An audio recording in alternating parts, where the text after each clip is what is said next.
Item ಯಾವುದೇ ಇರಲಿ try ಮಾಡಿ ಆಚಿ ಚಿಕನ್ ಮಸಾಲಾ. ರೇಣುಕಾಸ್ವಾಮಿ ಕೊಲೆ ಪ್ರಕರಣದ ಆರೋಪಿಯಾಗಿರುವಂತಹ ದರ್ಶನ್ ಇವತ್ತು ಹುಟ್ಟುಹಬ್ಬದ ಸಂಭ್ರಮದಲ್ಲಿದ್ದಾರೆ. ಇನ್ನೊಂದು ಕಡೆಗೆ ನಟ ದರ್ಶನ್ ನಿವಾಸದ ಬಳಿ ಭಾರಿ ಹೈ ಡ್ರಾಮಾ ಆಗಿದೆ. ದರ್ಶನ್ ಹುಟ್ಟುಹಬ್ಬಕ್ಕೆ ಕೆಲ ಫ್ಯಾನ್ಸ್ ಬಂದರು, ಜಮಾಯಿಸಿದ್ರು. ಆಮೇಲೆ ಅಭಿಮಾನಿ ಹುಚ್ಚಾಟದ ವೇಳೆ ಪೊಲೀಸರು ಕಪಾಳಕ್ಕೆ ಬೇರೆ ಹೊಡಿಬೇಕಾಗಿ ಬಂತು. ದರ್ಶನ್ ಮನೆ ಬಳಿ ಬಂದು ಒಬ್ಬ ಅಭಿಮಾನಿ ಕಿರಿಕಿರಿ ಮಾಡ್ತಾ ಇದ್ದಂತೆ. ಹೀಗಾಗಿ ಇವನಿಗೆ ನಾರ್ಮಲ್ ಆಗಿ ಮಾತಾಡಿದ್ರೆ ಅರ್ಥ ಆಗಲ್ಲ ಅಂತ ತ್ಯಾಗದು ಬಾರಿಸಿದಾರತೆ.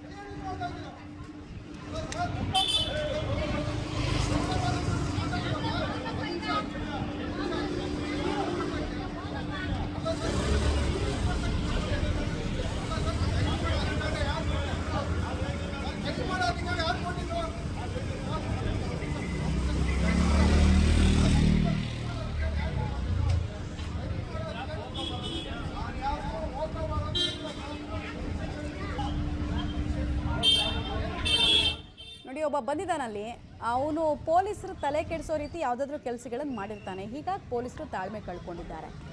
ನಾವು ಜಸ್ಟ್ ಪೊಲೀಸರು ಹೊಡೆದ್ಬಿಟ್ರು ಅಂತ ಹೇಳೋದಲ್ಲ, ಅದಕ್ಕೆ ಮುಂಚೆ ಅವ್ರ ಪೇಷನ್ಸನ್ನು ಟೆಸ್ಟ್ ಮಾಡೋ ಕೆಲಸ ಅವನು ಯಾವ ರೀತಿ ಮಾಡಿದ್ದ ಅನ್ನೋದನ್ನ ಕೂಡ ನೋಡಬೇಕಾಗತ್ತೆ. ಫಸ್ಟ್ ಆಫ್ ಆಲ್ ದರ್ಶನ್ ಮನೇಲಿ ಇಲ್ಲ. ಎಲ್ರಿಗೂ ಗೊತ್ತು ದರ್ಶನ್ ಜೈಲು ಪಾಲಾಗಿದ್ದಾರೆ ಅಂತ.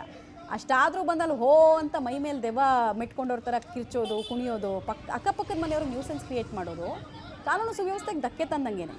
ಹೀಗಾಗಿ ಹಿಂಗೆ ಹೊಡಿಬೇಕಾಗಿ ಬಂತು.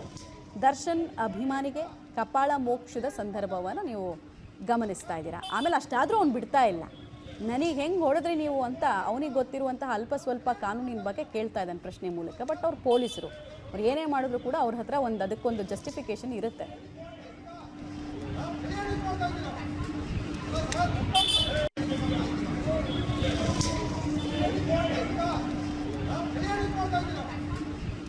ಡೀಟೇಲ್ಸ್ ಕೊಡ್ತಾರೆ ಭಾರತಿ. ಈ ವ್ಯಕ್ತಿ ಏನು ಮಾಡ್ದ? ಕಪಾಳಕ್ಕೆ ಹೊಡೆಸ್ಕೊಂಡಿದ್ದಾನೆ ಅಂತ ಹೇಳಿದ್ರೆ ಏನೋ ಒಂದು ಕಿತಾಪತಿ ಮಾಡಿರ್ತಾನೆ. ಸುಮ್ಮನೆ ಸಿಕ್ಪಕ್ಕವ್ರಿಗೆಲ್ಲ ಪೊಲೀಸರೇನೋ ಕಪಾಳಕ್ಕೆ ಹೊಡೆಯಲ್ಲ, ನಾರ್ಮಲಾಗಿ ಮಾತಾಡ್ತಾರೆ. ಯಾವ ರೀತಿ ತಾಳ್ಮೆ ಟೆಸ್ಟ್ ಮಾಡ್ದ? ಏನು ಪ್ರಾಬ್ಲಮ್ ಇವಂದು?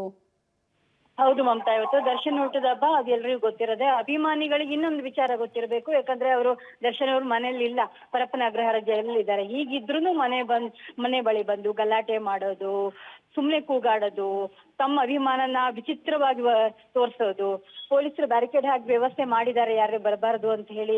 ಯಾಕಂದ್ರೆ ಅಕ್ಕಪಕ್ಕ ನಿವಾಸಗಳಿಗೆ ತೊಂದರೆ ಆಗುತ್ತೆ. ಆಬ್ವಿಯಸ್ಲಿ ಇವ್ರು ಬೆಳಗ್ಗೆಯಿಂದ ಸಂಜೆವರೆಗೂ ಕೂಗ್ಕೊಂಡು, ದರ್ಶನ್ ಅವರು ಇದ್ರೆ ಅದು ಪ್ರಶ್ನೆ ಬೇರೆ ಆಗಿತ್ತು. ಆದ್ರೆ ಇಲ್ಲ, ಎಂತ ಪರಿಸ್ಥಿತಿಯಲ್ಲಿ ನಿವಾಸಿಗಳಿಗೆ ತೊಂದರೆ ಆಗುತ್ತೆ. ಅಸಭ್ಯವಾಗಿ ವರ್ತಿಸೋದು, ಕೂಗಾಡೋದು, ಹುಚ್ಚ ಅಭಿಮಾನ ತೋರಿಸೋದು, ಈ ತರದೆಲ್ಲ ಮಾಡೋಕೆ ಅವಕಾಶ ಇಲ್ಲ. ಸೆಲೆಬ್ರೇಷನ್ಗೆ ಅವಕಾಶನೇ ಇಲ್ಲ ಹಾಗೆ ನೋಡೋದಾದ್ರೆ. ಅಂಥದ್ರಲ್ಲಿ ಅವರು ಕೂಗಾಡ್ಕೊಂಡು ಮನೆ ಹತ್ರ ಹೋಗ್ಬೇಕು ಅಂತ ಹೇಳಿ ಪದೇ ಪದೇ ಕಿರಿಕಿರಿ ಮಾಡ್ತಾ ಇದ್ದವನಿಗೆ ಒಂದು ಬುದ್ಧಿ ಕಲಿಸಿದ್ದಾರೆ. ಕಪಾಳ ಮೋಕ್ಷ ಮಾಡಿದ್ದಾರೆ, ಹೊಡೆದು ಹೋಗು ಅಂತ ಹೇಳಿದ್ದಾರೆ. ಒಂದು ಸಾಮವೇದ ದಂಡ. ಮೊದಲಿಗೆ ಹೇಳಿದ್ರು ಕೇಳಲಿಲ್ಲ, ಆಮೇಲೆ ಎಳೆದು ಹಾಕಿದ್ರು ಕೇಳಲಿಲ್ಲ, ಆಮೇಲೆ ಹೊಡಿಲೇಬೇಕಾಯ್ತು. ಹೀಗಾಗಿ ಅಭಿಮಾನಿಗೆ ಕಪಾಳ ಮೋಕ್ಷ ಮಾಡಿದ್ದಾರೆ. ಅಭಿಮಾನಿಗಳು ರಸ್ತೆ ತುಂಬಾ ಸುತ್ತಾಡ್ತಾ ಇದ್ದಾರೆ. ಆ ಕಡೆ ಬಂದ್ರು, ಈ ಕಡೆ ಬಂದು ಮನೆ ಬಳಿ ಬರ್ಬೇಕು ಅಂತ. ಹೌದು, ಇಲ್ಲಿ ಅಕ್ಕಪಕ್ಕದ ನಿವಾಸಿಗಳಿಗೆ ತೊಂದರೆ ಆಗುತ್ತೆ. ಹೀಗಿದ್ದು ಗೊತ್ತಿದ್ಕೊಂಡು ಈ ತರ ಮಾಡೋ ಅಭಿಮಾನಿಗಳ ಹುಚ್ಚಾಟವನ್ನ ಕೊನೆಗಾಣಿಸೋಕೆ ಪೊಲೀಸರು ಕಪಾಳ ಮೋಕ್ಷ ಮಾಡಲೇಬೇಕಾದ ಪರಿಸ್ಥಿತಿ ಎದುರಾಯ್ತು ಮಮತಾ. ರೈಟ್, ಧನ್ಯವಾದ ಭಾರತಿ ತಮ್ಮ ಮಾಹಿತಿಗಾಗಿ. ನೋಡಿ, ಅವನು ಫಸ್ಟು ಹೊಡೆಸ್ಕೊಂಡಲ್ಲ, ಅವ್ನ ಬಾಡಿ ಲ್ಯಾಂಗ್ವೇಜ್ ಹೆಂಗಿದೆ ಅಂತ ನೋಡಿ. ಪೊಲೀಸರು ಅಂತ ಗೊತ್ತಿಲ್ಲದೆ ಒಳ್ಳೆ ಗೂಂಡಾ ಥರ ವರ್ತಿಸಿದ್ದಾನೆ. ಎದುರುಗಡೆ ಇರೋದು ಪೊಲೀಸ್ನವರು, ಕಷ್ಟಪಟ್ಟು ನಿದ್ದೆ ಬಿಟ್ಟು ಎಕ್ಸಾಮ್ ಬರೆದಿರೋರು. ಅವ್ರ ಮುಂದೆ ನಾನು ಯಾರ್ದೋ ಅಭಿಮಾನಿ, ನಾನು ಹೆಂಗೆ ಬೇಕಾದ್ರೂ ಬಾಡಿ ಲ್ಯಾಂಗ್ವೇಜ್ ತೋರಿಸ್ಬೋದು, ಕೈ ತೋರಿಸ್ಬೋದು ಅಂದರೆ ಬಿಡ್ತಾರಾ? ಬಿಡಲ್ಲ.